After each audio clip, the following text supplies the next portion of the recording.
Hello and welcome to the Greater Birmingham Chambers of Commerce's Q&A series focusing on the crisis in Ukraine. Now, the aim of this series is to engage with expert members and chamber patrons to help inform local businesses of the key issues resulting from the crisis and the implications that the crisis might have on the business community.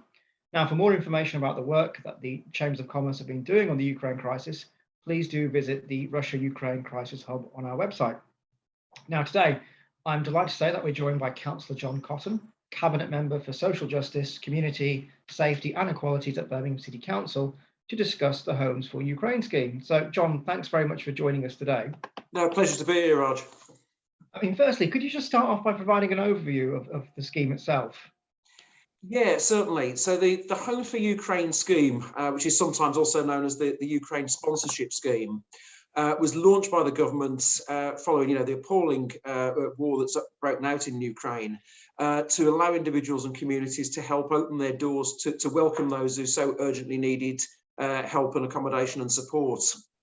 And this scheme is actually the first of its kind where residents can offer up their homes or their rooms rent-free for up to 6 months to those who are fleeing the war in Ukraine. And what happens is those residents act as a sponsor for the individual or the family, which enables them to apply for a visa to stay in the UK for up to 3 years. And support and resettlement is open to Ukrainian nationals who are residents in Ukraine prior to the 1st of January this year, 2022, and also to their immediate family members.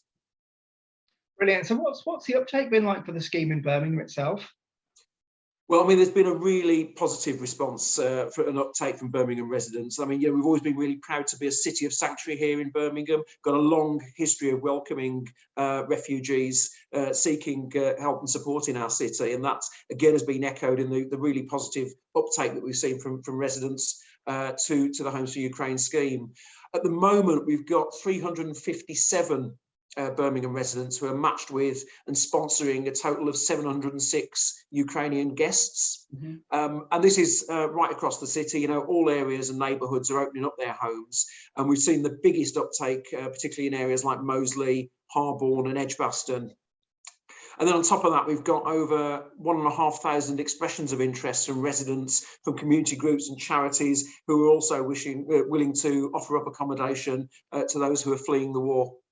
That's really interesting. You raised that point about the kind of different organisations, but what kind of feedback have you received from both individuals and organisations that have participated in the scheme? Well, I think what we've had at the moment is, resident participation have been really positive about, their ability to be able to offer that real practical help to people who are fleeing the war and seeking refuge. In a really sort of positive spirit which you'd expect from a city of sanctuary like ours. Naturally, there's been a bit of process around checking sponsors. We need to make sure that sponsors are suitable, so people who are arriving here as guests from the Ukraine are safe.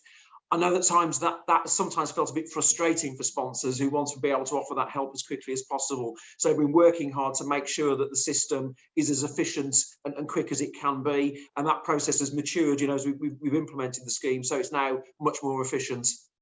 Brilliant. And final question then, how can businesses get involved? And is there anything else that they need to be aware of? Well, we're really keen to see businesses get involved as part of our wider City of Sanctuary work. We know that, this is a time when we're seeing significant pressures on the cost of living. And so, while it's positive that we're helping families to safety, if families are then going to build successful lives here, they're going to want to have access to an employment. They're going to have the chance to have a job.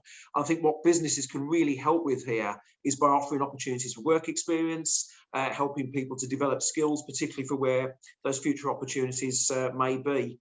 I think the other thing that business can really help with is by working with community groups to help integrate families in Birmingham by volunteering their time. And I know a lot of companies, have corporate volunteering days or sponsor local events. So I think that's another way that our friends in the business community can really help to support and welcome people from Ukraine to Birmingham.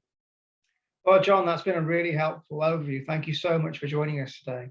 Absolute pleasure. Thank you. No, thank you. And keen to keep this dialogue going as well. So, as mentioned, if there are any particular areas that we've been discussed in this session that you'd like to find out more about, please do contact your relationship manager.